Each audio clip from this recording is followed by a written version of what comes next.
Merci beaucoup d'être avec nous, Marc Chassillon. Vous êtes ingénieur et expert en système d'armes. Je voudrais quand même vous demander si tout va si mal, si notre tableau est si noir que ça. Il semblerait que l'industrie de défense européenne réponde plutôt présente. On a regardé un article des Échos qui est paru cette semaine. L'industrie de défense européenne mettrait les bouchées doubles actuellement. Le secteur européen de la défense a enregistré une croissance même record. Je vous vois 13,8% en 2024. On atteint les 183 milliards d'euros de chiffre d'affaires. Merci beaucoup Marc Chassillon d'être avec nous, je vous vois. Selon les Échos, 2024, c'est une accélération. Et si je suis plus concrète encore, voilà, regardez, sur la question navale, on est sur une accélération de plus 13,6%, l'aérien plus 13,6% également, le terrestre 14,3%. Oui ou non, 2 ans après l'attaque de la Russie contre l'Ukraine, nous sommes dans une bonne réactivité. Bonsoir à tous. Alors, je vais prendre sûrement tout le monde à froid, mais la bonne réactivité, c'est pas 13%, c'est 200%. Je rappelle cette histoire douloureuse qui est la nôtre. En 1936, le Front populaire lance le plan de réarmement, et le slogan de ce plan, c'était de dire « En 1943, nous serons prêts ».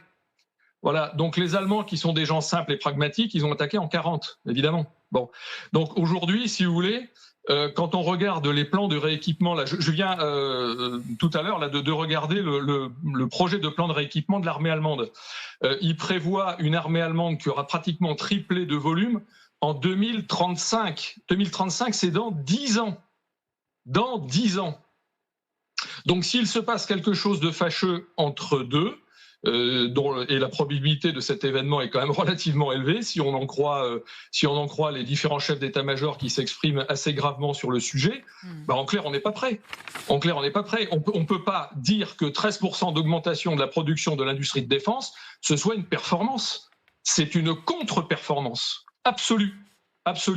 Normalement, si nous étions un tantinet responsable, ce que nous ne sommes pas, d'ailleurs il suffit de voir la situation du budget à l'Assemblée, on aurait dû normalement voter le doublement du budget de la défense. Là, si tout se passe mal, en fait, les augmentations prévues n'auront même pas lieu. Donc on est complètement à poil, pardonnez-moi l'expression. On n'est absolument pas du tout au rendez-vous de l'histoire. Bon, c'est vrai qu'il faut rappeler qu'au passage, on a quand même un budget de la défense qui est pris en étau à l'Assemblée nationale. Je vous regarde, Guillaume Roquette, avec les questions de budget, on va voir dans les prochaines heures ce qu'il en est. Il y a eu l'alerte quand même du Premier ministre Le Cornu ces derniers jours pour dire attention, il y a ces enjeux-là qui sont quand même derrière la porte.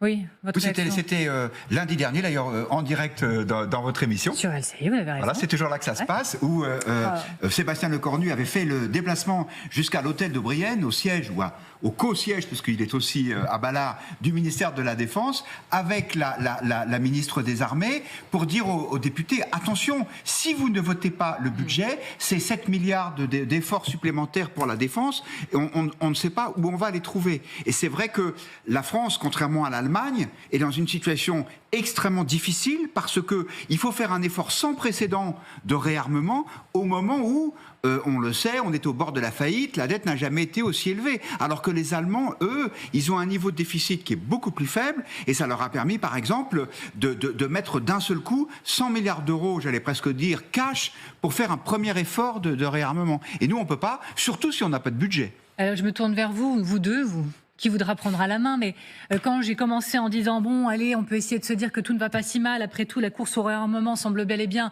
enclenchée sur le vieux continent, vous êtes dit quoi, sincèrement? Vous êtes dit, bon, elle est touchante cette naïveté? C'est un peu ça, colonel, en réalité.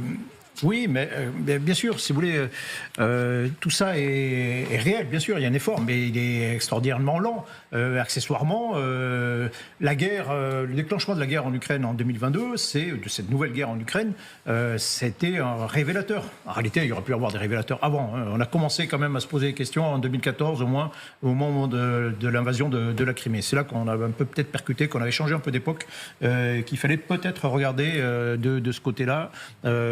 Du continent aussi. Mais c'était pas un choc assez fort, visiblement. Pourtant, la guerre en Ukraine, oui, là, pour le coup, c'est un choc fort. Ça fait quand même 4 ans, bientôt. Et en 4 ans, on aurait pu, effectivement, si d'emblée, on avait fait un effort en disant, voilà, c'est effectivement, la situation a complètement changé, et là, il faut y aller, vraiment. on serait déjà un peu mieux avancé, mais on n'avait pas voulu, pas pu faire cet effort de mobilisation à ce moment-là. Margot, Samantha. Oui, non, l'autre problème, c'est que notre credo, c'est de dire il faut acheter européen. Sauf qu'on n'a pas tout sur étagère et que quand on veut se réarmer tout de suite, ça devient plus compliqué. Les Polonais, quand ils veulent des munitions, ils sont allés les chercher en Corée du Sud parce qu'ils les avaient sur les étagères. Si on n'est pas capable de produire, si nos industriels, à l'heure actuelle, ne peuvent pas accélérer la cadence et qu'on prend en compte qu'il y a une menace et qu'on veut faire face à cet effort et on veut mettre en évidence le fait que nous avons besoin de nous réarmer, il faut aussi prendre les réalités en compte. C'est-à-dire que si nous n'avons pas au niveau français, au niveau européen, s'il faut aller chercher ailleurs pour se réarmer pendant un temps, il faut le faire. Alors justement, on va partir en Allemagne dans un tout petit instant. Samantha Bendern, avant qu'on parle du système arrivé en Allemagne. Ce que je voulais dire, c'est que c'est extrêmement compliqué pour un homme ou une femme politique d'expliquer ça à ses électeurs en Europe de l'Ouest, alors qu'il y a un endettement terrible en France, mais pas que en France, mais vraiment partout, qu'il y a des problèmes dans d'autres domaines et que la menace semble si éloignée. Et c'est pour ça que je pense que le travail que nous faisons pour expliquer cette menace est quand même très important. Pourquoi est-ce que les pays d'Europe de l'Est ont beaucoup moins de problèmes à se réarmer et à dépenser jusqu'à 5% de leur PIB, par exemple pour la Pologne et pour les Pays-Baltes, parce qu'ils sont à côté de la Russie et ils ont vécu cette occupation de mémoire d'homme. Nous ne l'avons jamais connue. Donc c'est une tâche très compliquée. Nous sommes là à critiquer les divers gouvernements qui n'ont pas fait ce qu'il fallait à temps, mais nous sommes dans des démocraties. Et dans une démocratie, il faut que le peuple suive. Et pour que le peuple suive, il faut qu'il comprenne pourquoi. Moi, j'ai très peur que nous arriverons à suivre le jour où nous serons dans une même situation que les Ukrainiens, c'est-à-dire le feu à nos portes ou bien déjà dans la maison. En tout cas, l'Europe tente de se réarmer trop tard ou pas, on continue d'en parler, mais regardez ce qui se passe chez nos voisins allemands. Chez nos voisins allemands, l'Allemagne a reçu son premier système Arrow 3, c'est un système antimissile acheté à Israël, le premier bouclier antimissile longue portée de ce type déployé dans le monde, en dehors d'Israël plus précisément, mais c'est vous qui allez nous en dire plus, colonel Goya. Colonel, présentation de cet Arrow 3 avec vous. Il a été dévoilé hier en grande pompe, donc en Allemagne. Pour commencer, quelles sont ses caractéristiques ? Alors d'abord, c'est un système de défense israélien. Conçu en coopération avec les États-Unis.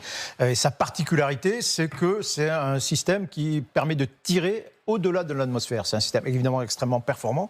Son but, c'est de détruire, son objectif, c'est de détruire les missiles balistiques, donc très rapide, à très grande portée, dans l'atmosphère. C'est-à-dire qu'avant qu'ils commencent à rentrer dans l'atmosphère, où ça devient plus compliqué de les détruire, où ils peuvent, s'ils sont des missiles nucléaires, avoir plusieurs têtes nucléaires qui se séparent à ce moment-là, et ça devient très compliqué. Puis surtout, ça devient très urgent lorsqu'ils rentrent dans l'atmosphère.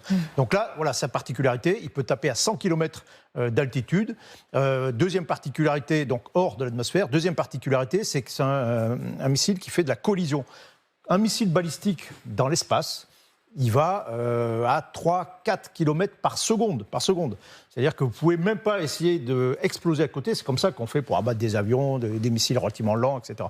Si vous explosez à côté, l'explosion, elle se produira, mais le missile sera déjà parti. Donc la seule solution, c'est d'aller le percuter. Et donc vous imaginez d'aller percuter un missile en altitude qui va à Mach 10, qui va à 3-4 km par seconde, à la précision qu'il faut, le repérage qu'il faut. Donc c'est extrêmement pointu. Et ce missile y parvient. Et c'est un des très rares, très rare missile au monde à être capable de cette performance. Alors je précise encore une fois, image du ministère de la Défense israélien, puisqu'il s'agit d'un système qui a été acheté à Israël. Qui a été utilisé. Exactement. Donc on a des images d'archives qui nous permettent de vous montrer de quoi il s'agit précisément. Que peut-il, ce missile intercepté, de quoi nous protège-t-il précisément ? Il nous protège des missiles balistiques. Et donc là aussi, on revient un peu à ce qu'on disait tout à l'heure. C'est d'un seul coup, alors, on voit un exemple. Tiens, il y a une menace de missiles russes. On la découvre. On aurait pu le savoir. On peut se douter qu'on savait que les Russes ont des missiles à la fois fois conventionnels, qu'ils lancent tous les jours pratiquement sur l'Ukraine, et des missiles à destination nucléaire à plus longue portée.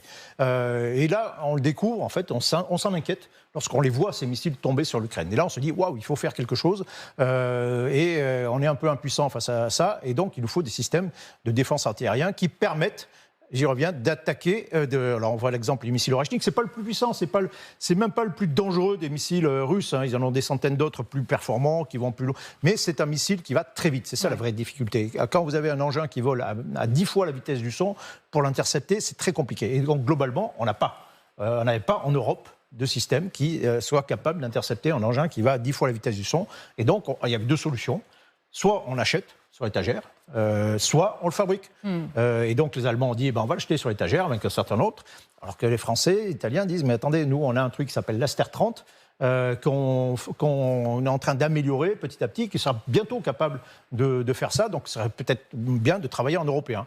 Bon, la logique allemande, ça a été de dire, non, c'est trop urgent, il faut le faire, tout de suite. Donc nous, on achète directement aux Israéliens. Et donc, qui peut-il protéger ? Il est en Allemagne. Oui. Est-ce qu'il peut nous protéger, nous ?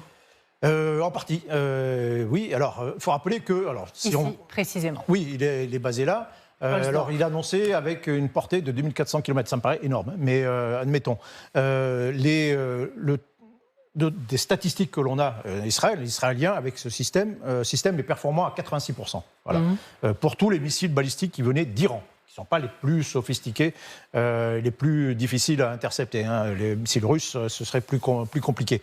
Donc, ils ne protègent pas à 100%. Ils protègent de tirs ponctuels. S'il y a des tirs massifs, ça ne suffira pas. Et placés au centre de l'Allemagne, ils protègent une bonne partie quand même de l'Europe, notamment de l'Europe occidentale, ce qui permet à l'Allemagne de se placer comme étant le protecteur de l'Europe. Merci beaucoup, colonel Marc Chassillon. On est toujours ensemble, vous êtes expert en système d'armes. L'Europe, peut-on dire, parce que c'est ce que j'ai lu dans Bild, le journal allemand, qui disait que maintenant l'Europe n'était plus à la merci de la Russie. C'est aussi simple que ça ? Je crains malheureusement que nous en soyons très loin.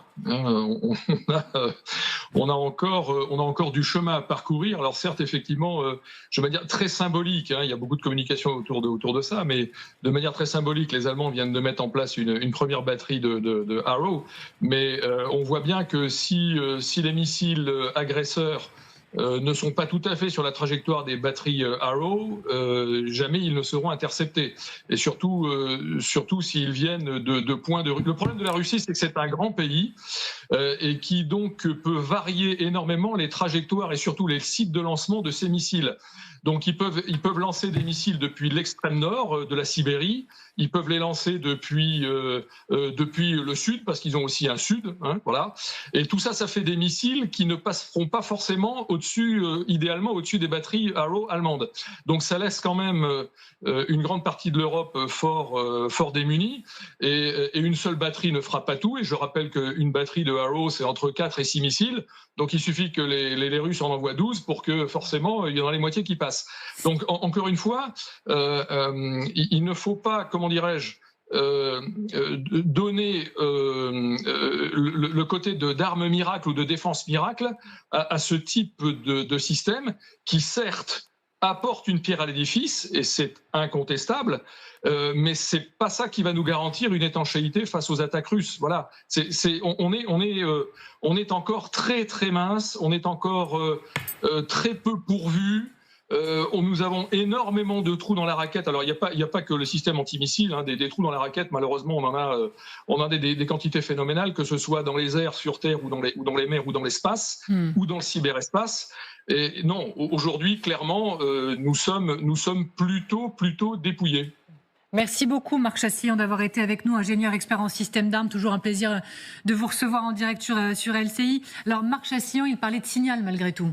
Est-ce que le signal en tant que tel est important dans un moment où, je vous rappelle également les propos d'Emmanuel Macron, qui nous a dit que nous étions, nous la France, potentiellement à portée de tir, et puis toujours ces propos du général Mandon sur le test choc dans 3-4 ans. Malgré tout, le signal, il est là ? Mais c'est très important de montrer à la Russie que nous nous préparons à ne pas subir une attaque. La grande faiblesse de l'Europe, et je parle sous contrôle du général, c'est que du général, pardon, Michel, du colonel, du général, voilà, du colonel, c'est que en cas d'attaque aérienne, par exemple, nous avons d'abord une faiblesse en défense antiaérienne, dont celle qui explique l'achat allemand, mais en termes de riposte conventionnelle,